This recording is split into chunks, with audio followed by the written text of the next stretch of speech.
Assalamualaikum warahmatullahi wabarakatuh. Halo, selamat datang di kelompok 2. Pada kesempatan kali ini, kami bakal ngebahas tentang strategi pembelajaran kooperatif pada anak usia dini. Untuk lebih tahu info-info selanjutnya, tonton terus videonya sampai habis ya. Happy watching!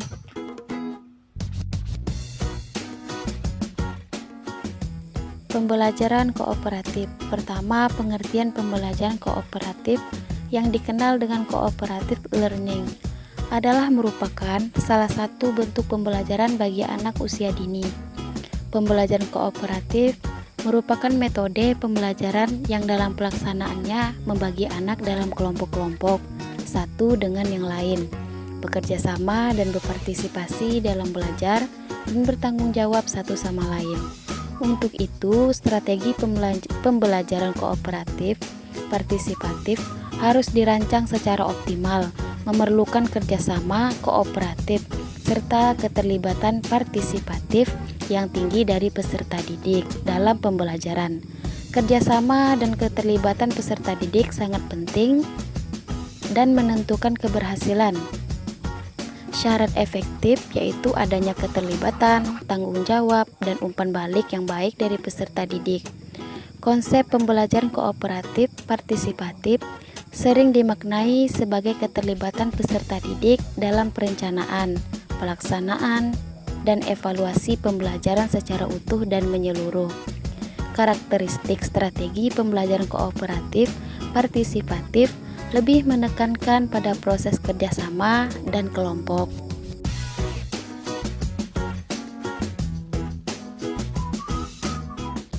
Karakteristik atau ciri-ciri pembelajaran kooperatif dapat dijelaskan sebagai berikut. Yang pertama, pembelajaran secara tim. Nah, pembelajaran kooperatif adalah pembelajaran yang dilakukan secara tim. Tim merupakan tempat untuk mencapai tujuan. Oleh karena itu, tim harus mampu membuat setiap siswa belajar, sehingga anggota tim harus saling membantu untuk mencapai tujuan pembelajaran. Yang kedua, didasarkan pada manajemen kooperatif.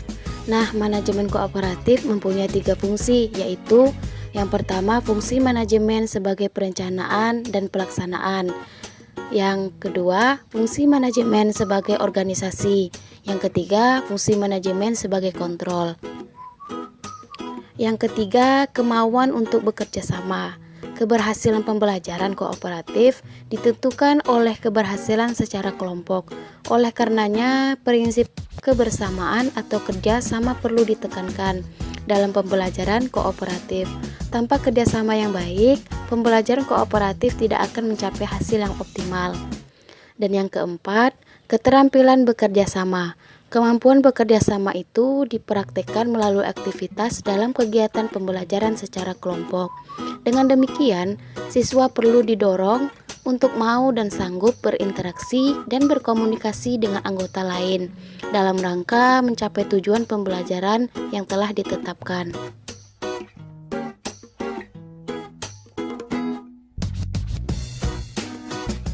Prinsip-prinsip pembelajaran kooperatif. Yang pertama, prinsip ketergantungan positif atau yang disebut dengan positive independence.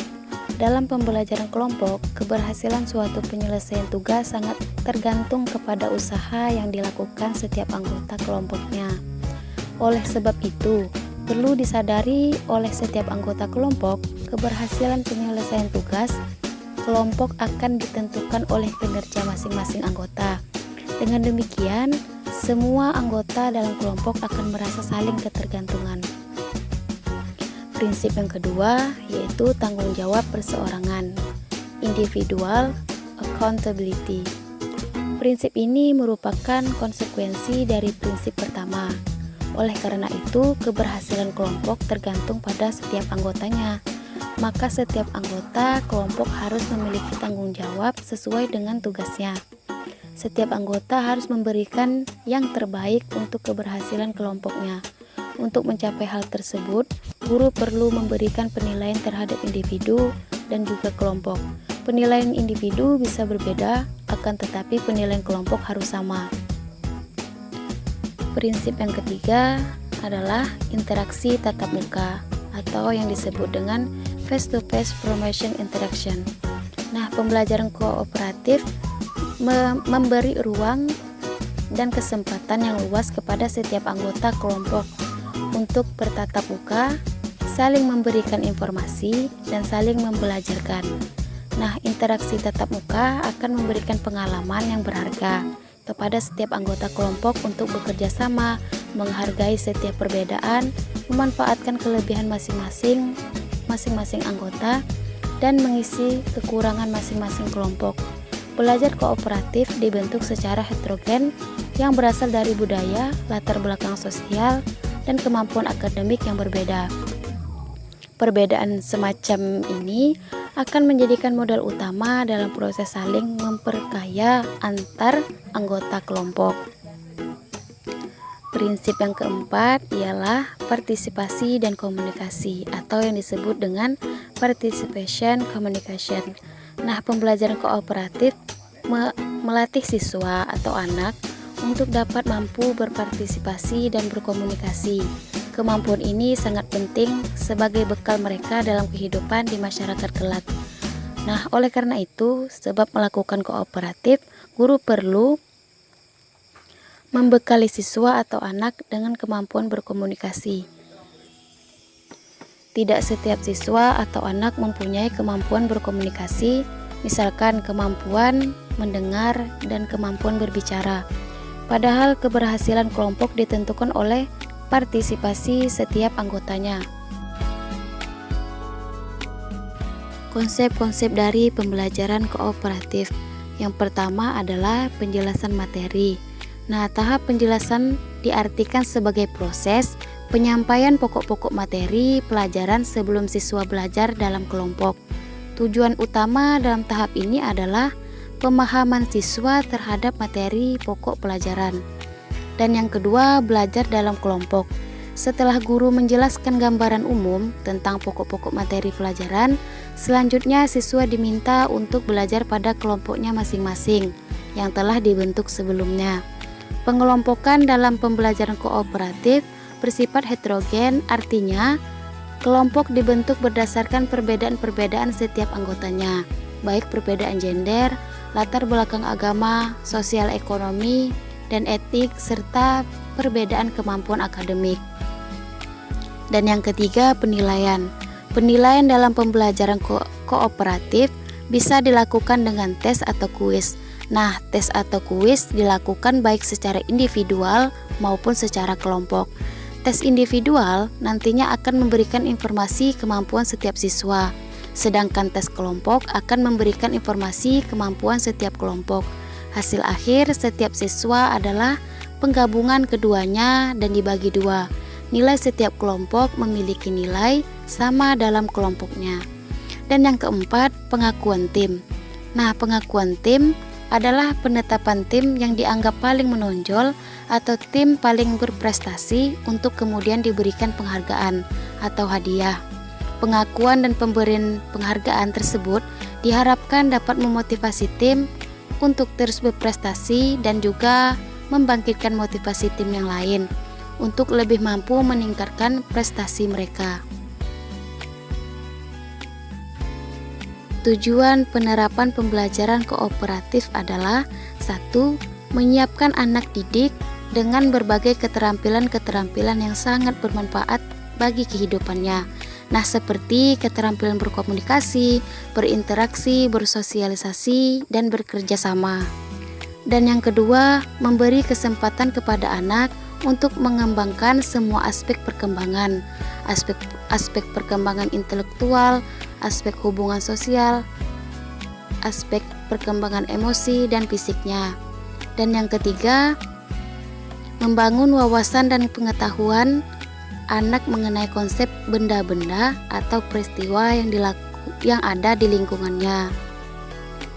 Dan yang terakhir, yang keempat, meningkatkan prestasi belajar siswa sekaligus dapat meningkatkan kemampuan hubungan sosial, menumbuhkan sikap menerima kekurangan dari orang lain, serta dapat meningkatkan harga diri.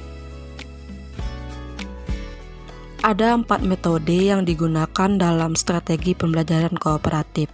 Yang pertama adalah metode berpasangan, yang kedua metode berkepala bernomor, yang ketiga metode proyek, dan yang terakhir adalah metode jigsaw.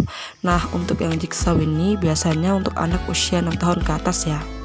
Nah, berikutnya saya akan menjabarkan satu persatu apa aja sih macam-macam metode tersebut.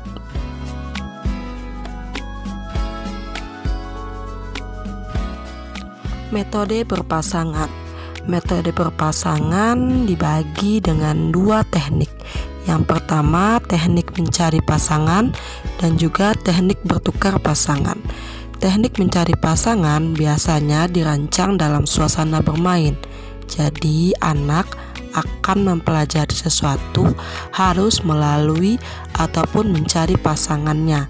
Pasangannya dapat dirancang untuk 2 orang, 3 atau 4 orang.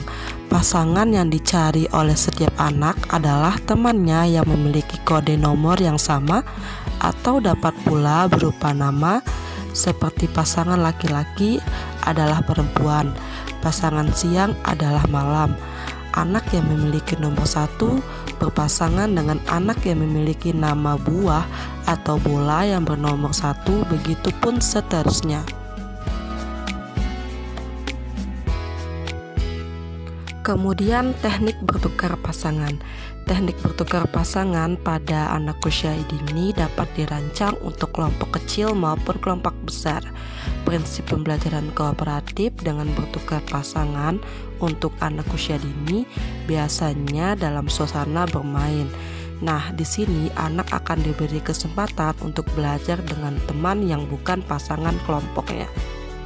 Selanjutnya, metode berkepala bernomor. Metode ini dirancang guru untuk memberi kesempatan kepada anak untuk saling tukar pendapat atau jawaban dan mendorong semangat kerjasama dalam suasana bermain. Biasanya, guru membagi anak ini dalam beberapa kelompok.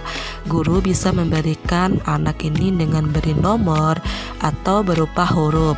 Nomornya itu bisa 1, 2, 3, 4. Nah, untuk abjad itu bisa A, B, C, D, tergantung berapa jumlah siswa gitu. Nanti anak ini akan diberi tugas gitu. Namun tugasnya itu akan berbeda. Nanti anak ini setiap masing-masing kelompok akan mengerjakan tugas sesuai urutannya gitu. Jadi setelah selesai mereka bisa mencocokkan pekerjaannya gitu, baik dengan cara menempel ataupun menyampaikan di depan kelas. Berikutnya metode proyek. Metode ini merupakan salah satu metode yang sering digunakan pada proses pembelajaran anak usia dini. Metode ini tuh biasa juga dikenal dengan konsep learning by doing. Metode ini termasuk salah satu penerapan dalam pembelajaran kooperatif ya. Nah, menggunakan metode proyek, anak ini dapat melatih bekerja sama, bertanggung jawab, dan mengembangkan kemampuan sosial. Nah, di metode ini ditempuh 3 tahap, yaitu tahap pendahuluan, yaitu tahap persiapan oleh guru. Nah, berarti di sini semuanya itu bahan-bahannya akan disiapkan oleh guru gitu kan. Lalu tahap penyelidikan atau pengamatan. Tahap penyelidikan atau pengamatan biasanya ini adalah tugas anak-anak. Mereka akan membagi dan juga melakukan pencatatan tentang apa yang mereka amati gitu. Yang ketiga, tahap presentasi. Biasanya pada tahap ini anak akan menyampaikan apa yang mereka temukan. Nah, dalam pemilihan topik hendaknya disesuaikan dengan minat ataupun apa yang sudah familiar bagi anak serta menyenangkan, sehingga saat anak mengamati dan anak mempresentasikan, mereka tidak merasa kikuk gitu dengan materinya. Berikutnya metode jigsaw. Metode jigsaw ini biasa digunakan dalam proses pembelajaran di PAUD. Namun ini lebih menekankan untuk menstimulasi penguasaan atau keterampilan mendengar, berbicara, membaca, dan menulis. Jadi metode ini lebih tepat untuk anak yang telah memiliki pemahaman dan yang dapat mengelola informasi. Metode ini biasa digunakan untuk anak-anak yang berusia 6 tahun ke atas karena pada usia ini anak sudah mampu mengelola informasi dan pengetahuannya itu sudah mulai terasah gitu dibanding anak yang berusia di bawah 6 tahun. Berikut beberapa kelebihan dari strategi pembelajaran kooperatif. Yang pertama, melalui strategi ini, anak tidak terlalu tergantung kepada guru. Jadi, anak tidak apa-apa hanya berpatokan ke guru, tapi mereka juga bisa mengandalkan kemampuan berpikir mereka sendiri dalam menemukan informasi dari berbagai sumber ataupun belajar dari siswa yang lain. Lalu kemudian meningkatkan prestasi siswa. Nah, karena ini anak sudah mampu mengolah informasi dan bisa mengatasi segala macam permasalahan dalam pembelajaran, tentu akan menimbulkan sedikit kepekaan terhadap anak. Jadi anak akan lebih mudah meraih apa yang ia inginkan dan juga tahu bagaimana cara dia untuk bisa lebih baik lagi. Yang berikutnya, memperdalam pemahaman siswa. Dari sini anak akan lebih paham apa yang ia teliti, apa yang ia amati, apa yang ia sedang kerjakan. Karena dari pembelajaran kooperatif anak dituntut aktif gitu kan. Kemudian metode ini dapat memberdayakan setiap siswa untuk lebih bertanggung jawab dalam belajar. Nah, dari ini karena ini berhubungan dengan tim, tentu akan ada rasa tanggung jawab bagi setiap insan yang ikut dalam serta pembelajaran kooperatif. Kemudian menyenangkan siswa, tentunya akan sangat menyenangkan karena strategi pembelajaran kooperatif lebih banyak digunakan dalam sistem berkelompok dan juga bermain. Nah, itu akan membuat anak tidak merasa bosan, tidak merasa jenuh karena dia tidak harus duduk saja di atas mejanya mengerjakan pekerjaannya sendiri gitu. Kemudian mengembangkan sikap kepemimpinan.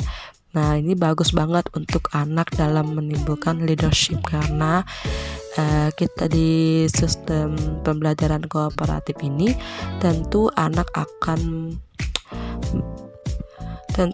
akan mampu mengelola bagaimana sih rasanya berkelompok, bagaimana sih rasanya tidak mementingkan egosentris sendiri. Nah, itu akan menumbuhkan sikap kepemimpinan dalam diri anak, yang kemudian mengembangkan sikap positif siswa. Anak akan bersikap positif apabila ini berhasil dilakukan gitu, karena dari metode ini tentu anak akan saling bekerja sama agar hasil tugas mereka akan berhasil. Jadi akan tumbuh rasa positif bagi mereka gitu. Bagaimana sih supaya pekerjaan kita ini selesai, apa sih yang harus kita lakukan supaya kita tepat waktu mengerjakan tugas yang diberikan oleh guru gitu. Jadi dia tidak negative thinking.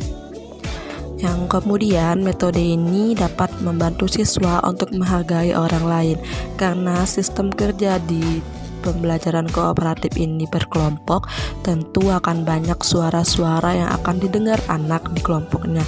Nah, ini akan membuat anak untuk tidak terlalu menonjolkan sisi egosentrismenya dalam berkelompok.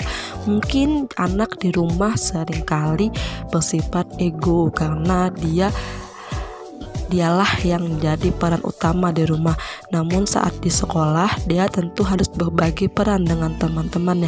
Nah, sifat menghargai orang lain inilah yang sangat banget dibutuhkan oleh anak agar dia tahu bahwa segala keterbatasan dan segala perbedaan itu tidak akan membuat dia menjadi orang yang rendah diri, dan itu akan membuat dia akan lebih menghargai orang lain, karena perbedaan itu ada untuk dinikmati, bukan untuk dipermasalahkan.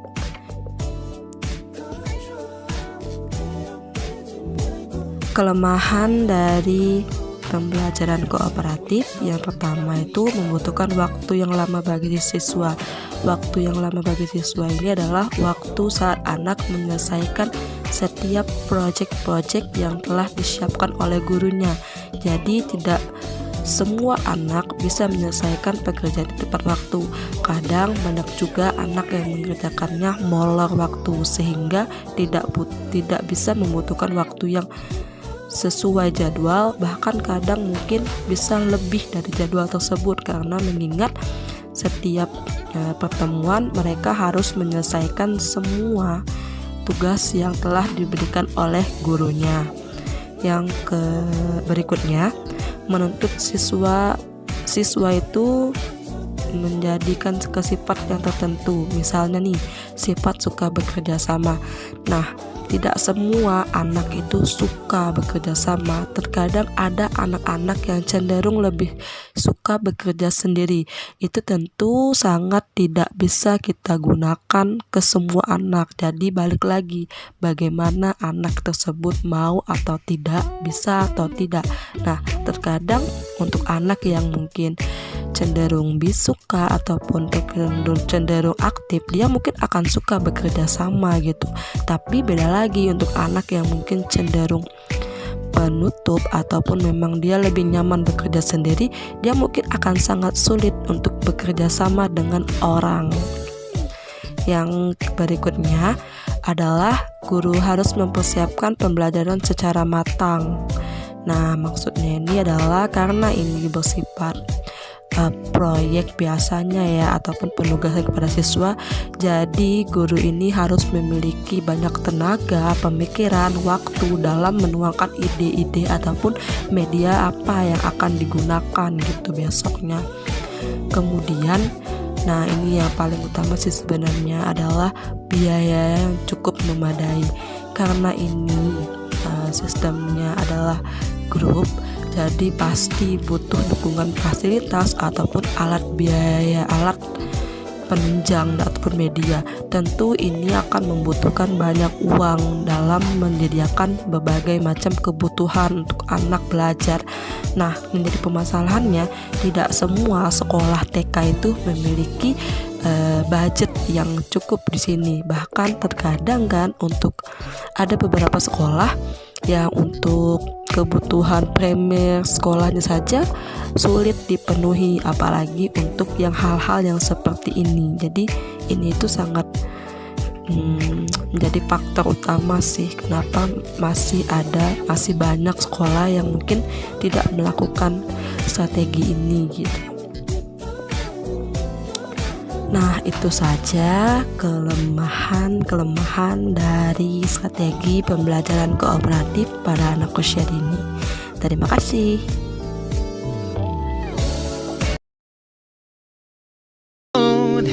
I want you to take me home, I'm falling.